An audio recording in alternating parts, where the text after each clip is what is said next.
팩터를 통해 투자 아이디어를 찾아준 테린이 아빠입니다. 내용 보시고 도움되시면 구독, 좋아요, 알람 부탁드리겠습니다. 2차 전지가 많이 박살났단 말이에요.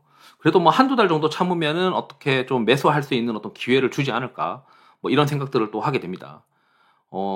현금을 좀 많이 들고 있기 때문에 2차 전지도 에코프로비엠 위주로, 양극재 위주로 제가 좀 선호를 했었고, 에코프로비엠의 경우에는 무상증자 기준일 이 영업일 전까지만 들고 있는 게 좋을 것 같다라고 이제 애초에 영상을 올려놨었기 때문에, 이번에 이제 에코프로비엠이 언제 또 매수 타이밍이겠느냐 뭐 이런 고민들을 하게 되면 당연히 무상증자 신주가 올라올 때가 타이밍일 것 같다라고 생각을 하고 있어요.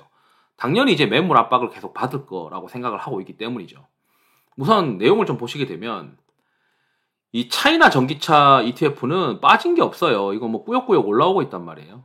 그런데 국내 ETF만 박살났다는 거는 이게 뭔가 국내에서 이벤트가 좀 있다라고 생각을 해야 되고, 어떤 걸까라고 고민을 하게 되면 이 6월 30일 날 이제 박살난 거 중에 이제 가장 핵심적인 원인은 LG엔솔이 미국 배터리 단독 공장 건설을 재검토한다라고 하는데, 일단 뭐 시장에서는 백지화가 아니다라고 얘기를 해요.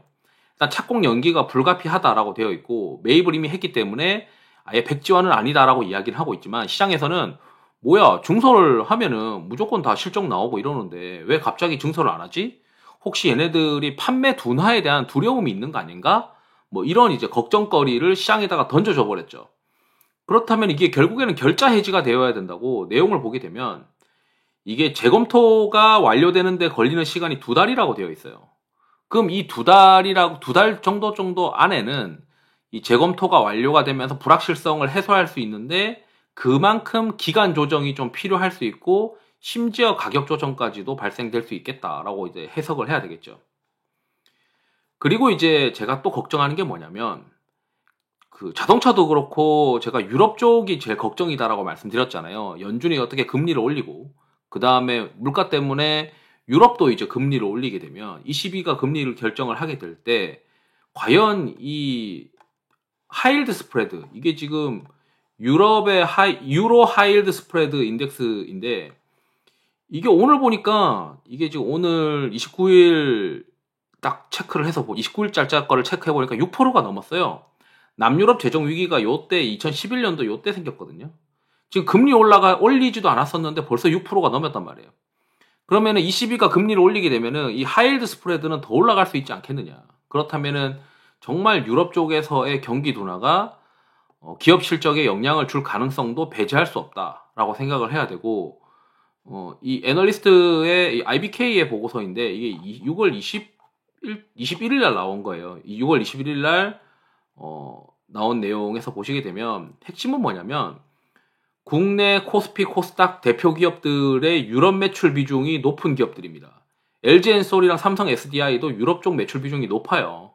물론 이제 성장의 드라이브는 미국 쪽이지만 이 기존 매출의 대부분이 유럽 쪽이다라고, 유럽 쪽인 것이죠. 그럼 유럽이 만약에 이게 경기가 좀 삐걱삐걱 한다고 하면 2차 전지 쪽도 좀 힘들 것 같고, 어차피 결자 해지라고 해서 이거 2달 걸린다고 하면은 뭐 한 지금부터 7월 달에 ECB가 금리를 올리고 한 8월 9월쯤 되면은 뭔가 이제 좀 문제점이 드러나게 되면서 오히려 이제 불확실성이 해소되지 않겠느냐. 그러니까 유럽에 대해서 리스크가 오히려 저는 빨리 노출되는 게 시장에 도움이 되는 이슈다라고 생각을 하고 있습니다. 그리고 이제 또 걱정인 게 뭐냐면, 당일 이렇게 이제 윤석열 대통령께서 나토에서 첫 연설을 하죠.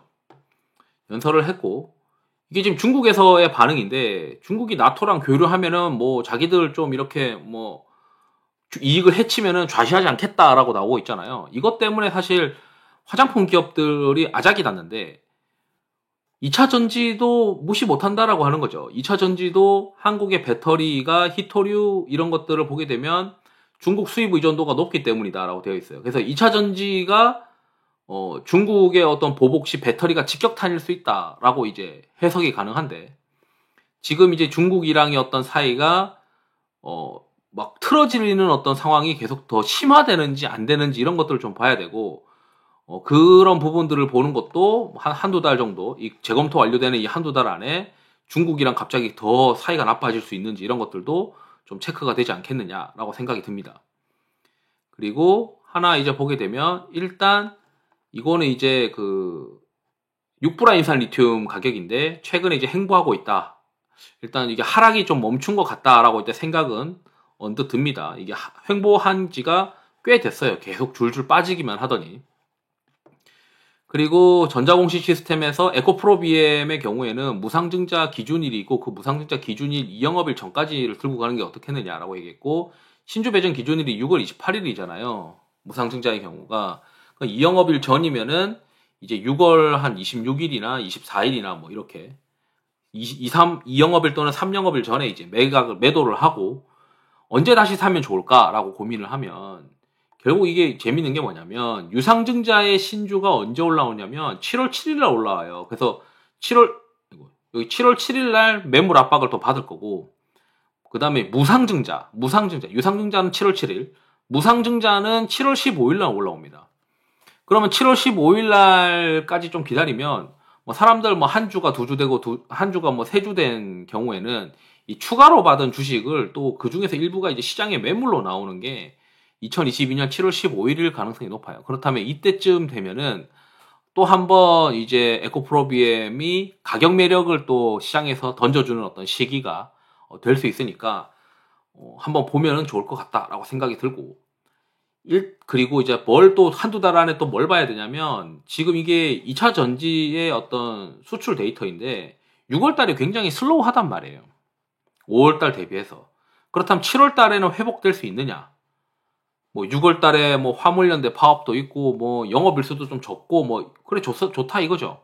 그럼 정말 7월 달에는 다시 좋아질 수 있느냐 이런 것들도 좀 봐야 될 것이고 이거는 이제 NCM의 양극재 수출 데이터거든요. 이제 9020인데 여기 이제 2841 9020이 새로 생긴 거예요. 2841이라고 되어 있는 게 니켈, 코발트, 망간, 산화물, 리튬이라고 이제 표현되어 있는데 이게 이제 대표적인 어떤 양극재의 어떤 데이터라고 생각을 하면 6월달까지 그래도 괜찮단 말이에요. 7월달, 8월 그렇지만 이제 5월달 대비해서 뭐 뚜렷하게 뭐 더 성장 추세다라고 보기 어려우니까 한 7월달이나 8월달쯤 데이터를 보면서 여기 해당 불확실성이 해소가 되는지 그리고 제가 사고 싶은 에코프로비엠의 경우에는 요 신주 상장될 때 박앤세일이 한번 펼쳐질 수 있는지 이런 것들을 한두 달 정도 체크를 하면 좋지 않겠느냐. 그 사이에 같이 유념해서 봐야 되는 거는 야 이거 유럽이 버텨줄까? 유럽이 정말 괜찮을까? 연준의 어떤 금리 인상과 ECB의 금리 인상에서 버텨줄까? 유럽의 매출 비중 높은 애들도 괜찮을까? 이런 것들을 좀 같이 체크를 한두 달 안에 하다 보면 지금 조정받은 거는 오히려 다시 한번 이제 매수할 수 있는 기회가 되지 않을까? 그리고 이제 이 차이나 전기차 ETF까지 박살이 나는 거는 이게 뭔가 문제가 있는 건데 이게 안 빠지고 국내만 빠졌다는 거는 국내 이슈로 좀 생각을 해야 되고 중국 애들은 어차피 중국 내의 시장에서 많이 이제 플레이 한다라고 생각을 해야 되니까 중국 차이나 2차전지 ETF는 그렇게 뭐 빠지진 않았단 말이죠. 그렇다면은 이게 걱정되는 거는 유럽, 그 다음에 중국과의 관계, 그리고 수출 데이터 이런 것들을 좀 같이 체크를 해보는 게 좋을 것 같다. 그래서 저는 사실 이제 한다고 하면 에코프로비엠 정도는 이제 플레이 해볼 만 할 것 같은데 에코프로비엠은 요 시기가 한번 박앤세일이 또 발생할 수 있지 않을까 이런 생각들을 하게 됩니다. 그래서 한번 요 시기 한번 같이 주가를 한번 체크를 해보시면 좋을 것 같다. 이렇게 이제 말씀드리면서 당일 이제 조정을 받았는데 조정의 핵심 원인이 첫 번째 원인은 결국 이제 결자 해지가 되어야 된다고 해서 요 재검토 완료나 좀 빨리 마무리되었으면 좋겠다. 이렇게 이제 말씀드리면서 영상을 마치도록 하겠습니다. 투자에 도움이 되시길 바랍니다. 감사합니다.